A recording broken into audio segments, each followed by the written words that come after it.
All right, folks. So last we left off, we were getting ready to um, take the turbo off, and we'll go ahead and start that.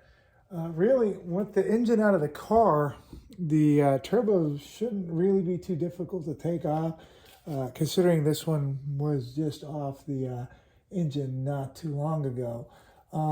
There's really a couple oil and oil connections to the block, and then the one mount right here that kind of secures the turbo to the block. And then we took our breather tubes off last time, and then there's 5, I believe they're 13 millimeter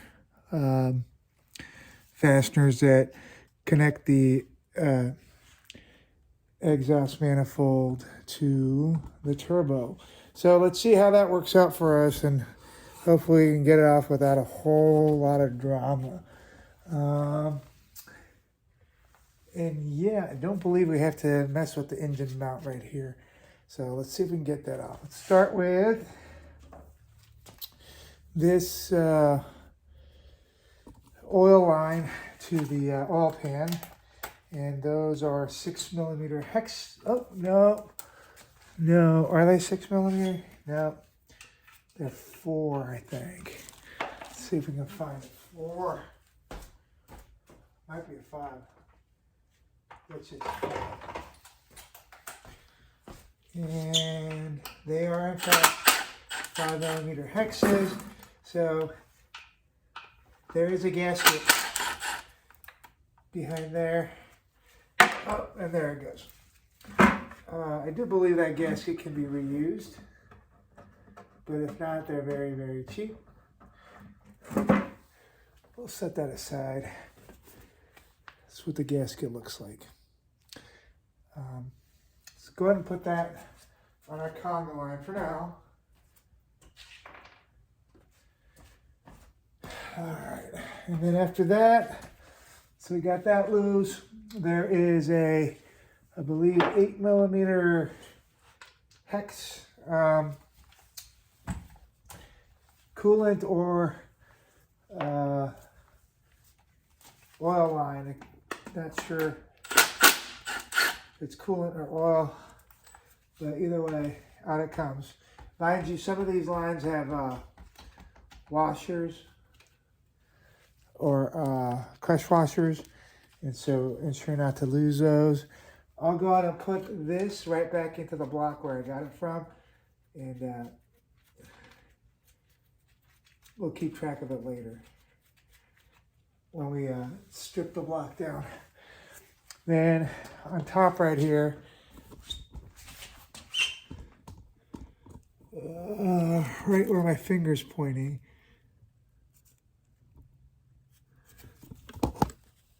there is a AM12 triple square bolt that holds on another oil cooler line. And so we'll grab that and loosen the heck out of that, hopefully. Yep. Use a really skinny ratchet there. And that is all the oil lines to the turbo from the block. There is, right back here, underneath the turbo, a 6 millimeter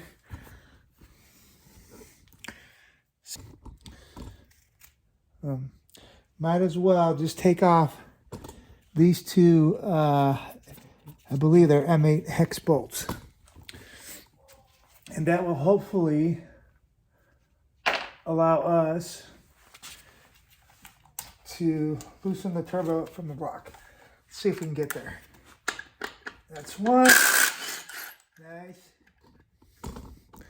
Again, we're trying to get this mount, 2 bolts right here. Trying to get them out, and that should free the turbo up, at least the bottom of the turbo from the block.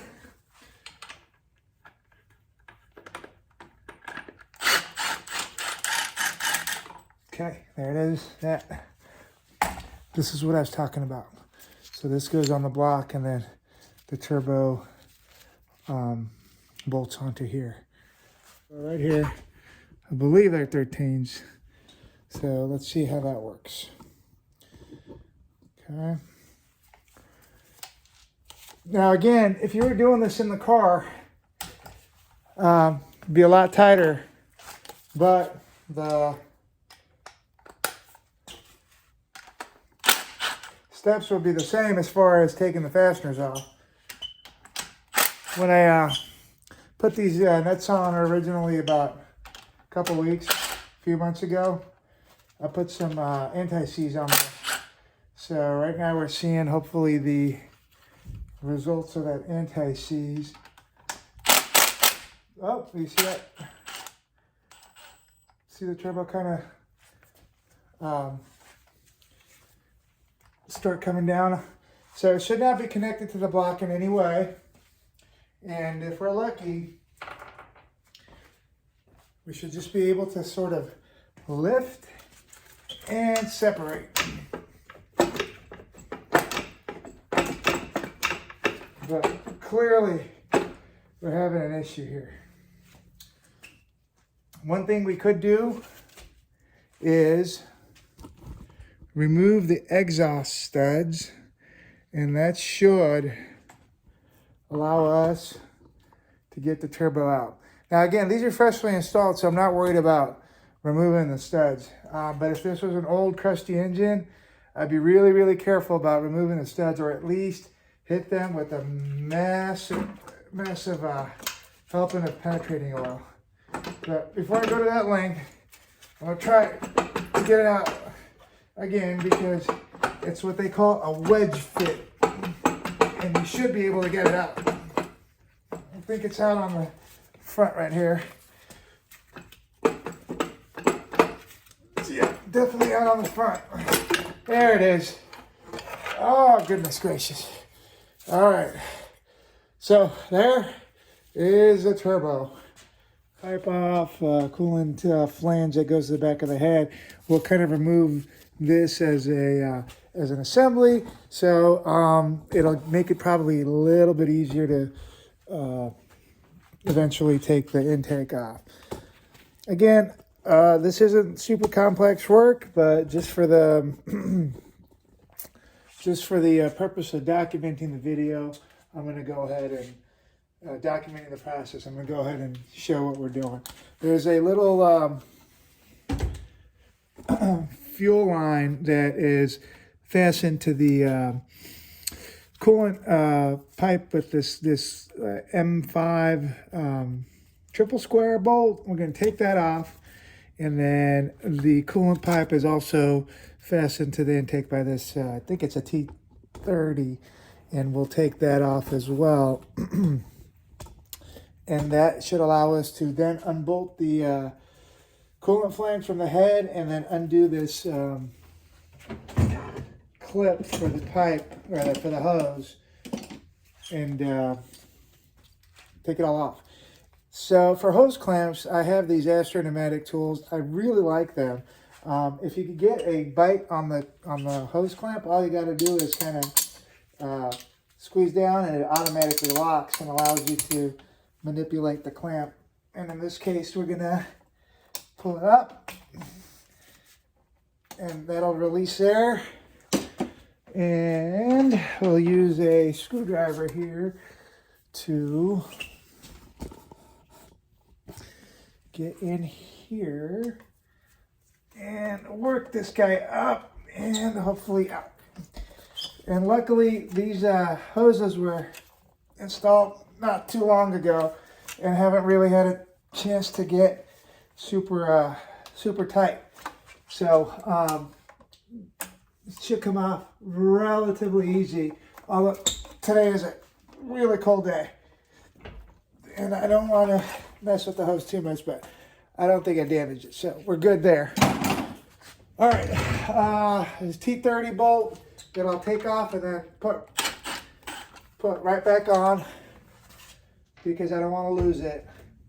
And then this is actually, and this fastener right here, is actually an M5 triple square, which is a really rare fastener. And we'll go ahead and put that back real quick on the fuel line because we don't want to lose it, but the fuel line is separated from the coolant pipe. Now we'll go back to the T30s, and we're going to go ahead and get this coolant flange off. That shouldn't be a whole lot of drama. Whoa, spoke too soon. Make sure your T30 is made it to the fastener before you start hitting it with the power tool. All right, so both fasteners are out, and that should allow us just to go ahead and pull the flange out. And oh, there's one last fastener right here. I believe that's a T30 as well. And we'll go ahead and zip that loose. And if I'm not mistaken, this coolant pipe should come out. And it does. We'll set this over here. That cleared up a little bit of space, and we can look at getting the intake off. But there's one other T30, since we have the T30 ready to go, that kind of connects this coolant pipe to the intake, and that will come out of the way. Get that out of the way, and that'll actually let us take the intake off easier later. So let's leave the intake alone for now, and hit up some of the lower hanging fruit. We're going to take off this passenger side engine mount, and this isn't too involved. I do believe that turbo mount is one of the fasteners for this engine mount. There's that.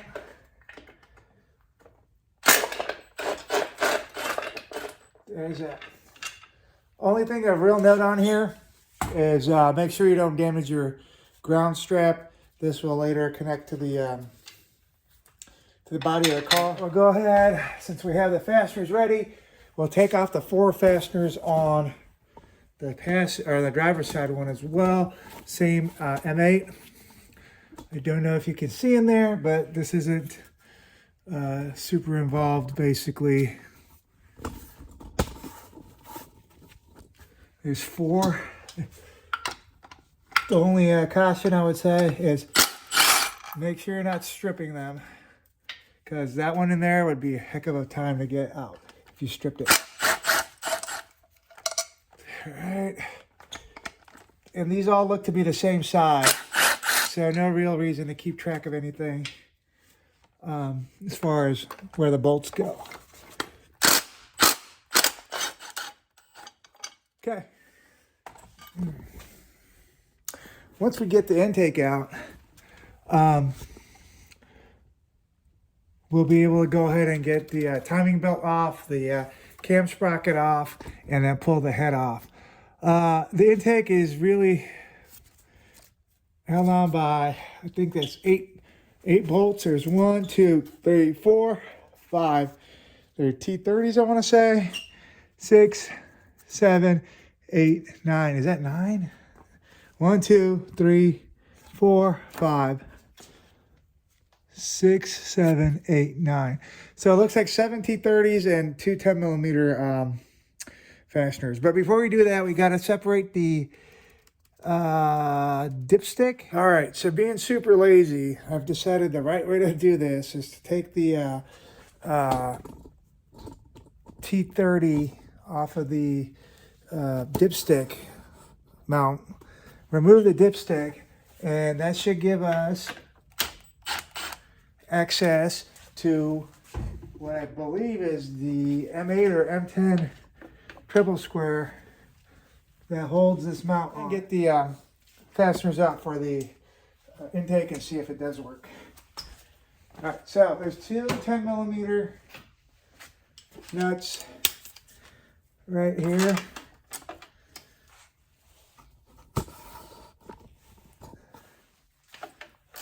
That's one.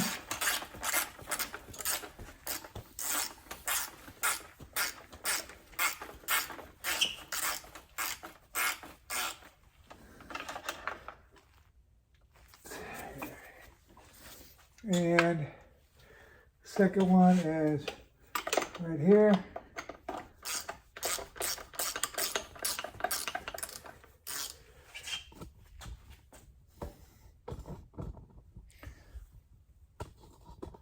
Right there. That second one's kind of easy to get off because you can reach it. The other one, you might need a magnetic tool, which I have somewhere. Okay, it's one.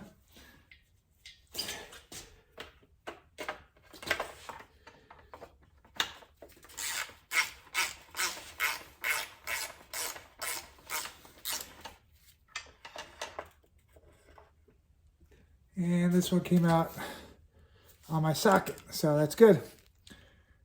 Got that. The others are just T30s, and 7 of them. Go ahead and start zipping out some T30s. 1, 2,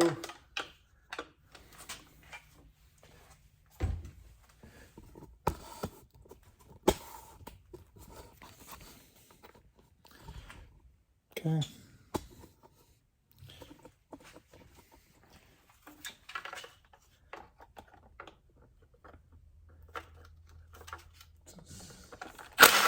Three,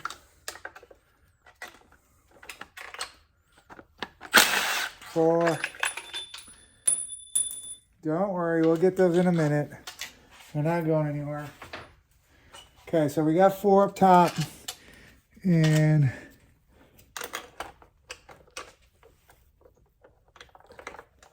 I didn't talk about them before, but the intake has little slots where you can stick your tool and get to the fastener. Okay, so before I think I said there was 5. Yep, 5 up top. 7 T30s altogether. Again, we'll get that. And I believe the intake is now ready to be yanked on to be pulled. And I can't get that mount off without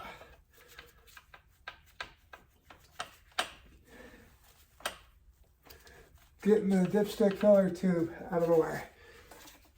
No.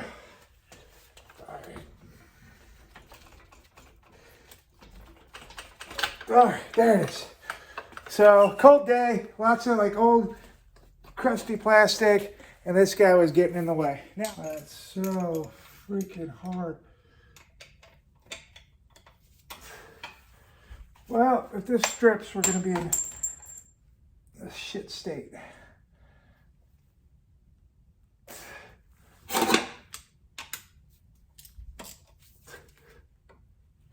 All right, freaking finally.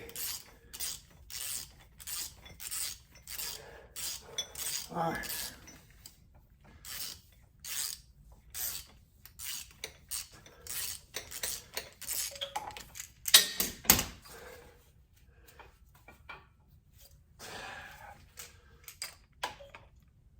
What a piece of crap.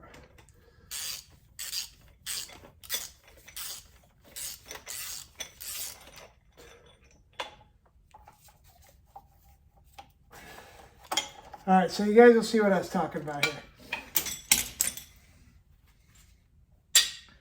So, this, whew, This is a mount that goes underneath the intake manifold, and this goes into the engine block. All right, so we'll pull this off and put it with our intake fasteners. And now this whole deal, the intake will pull right off. Finally.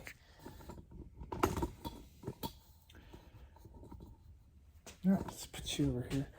It's a monster of a video. Anyway, now that all the fasteners and the mounts are done and out, we go ahead and pull and pull. Oh my God, are you kidding me? And pull. All right. Of course. So don't forget, there is one part of the harness that goes to this valve or this cam sensor right here on the front, and you have to disconnect that. And we'll go ahead and do that. There's a sub harness for the injectors and the knock sensors underneath the intake that needs to come off. Oh, son of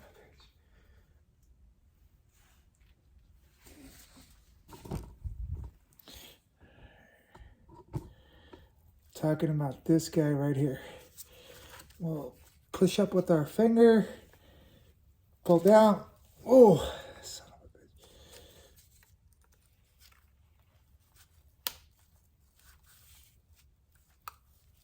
There it is. All right, now this guy should come out, except for the damn knock sensor. Freaking knock sensor, dude. All right. Oh, freak. Holy shit. You have to be kidding me. This connector won't come out because it's stuck on the oil filter assembly. All right, so we'll leave the intake like this for a second. Hopefully it won't go anywhere. We're gonna get a 13mm wrench and take the knock sensor out. Oh, what an absolute pain.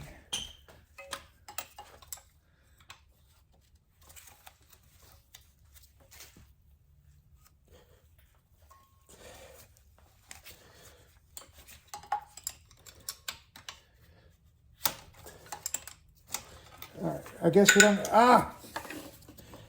have to take the knock sensor out. We can just rotate this up. And holy crap, it's still not done. There's two more fasteners right here. They're on this clip. Where my hand is down here. Oh my gosh. And they just slide out at some point. There's that one. And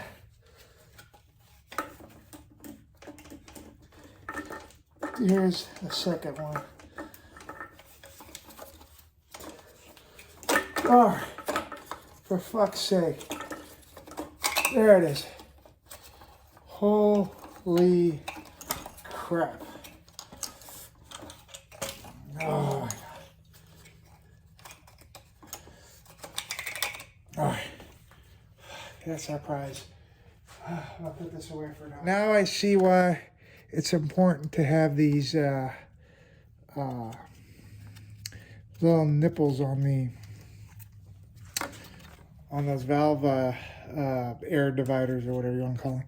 Huh, interesting. Anyway, so you can see these clean valves, like I said, hand scrubbed them. This is where your injectors sit, and here is the gasket for our intake. Look at those nice, God, that's crazy. These injectors were sent to be cleaned, and they don't even have 15 minutes of runtime on them, and look how dirty they already are. I mean, they were brilliantly clean when I put them in.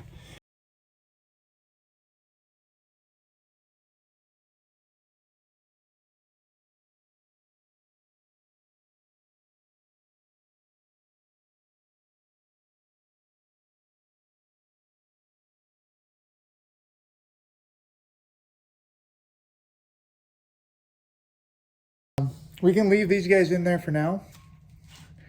But that head is just about ready to come off. So next video, we'll take this doggone head off. Whew, what an ass kicker that was.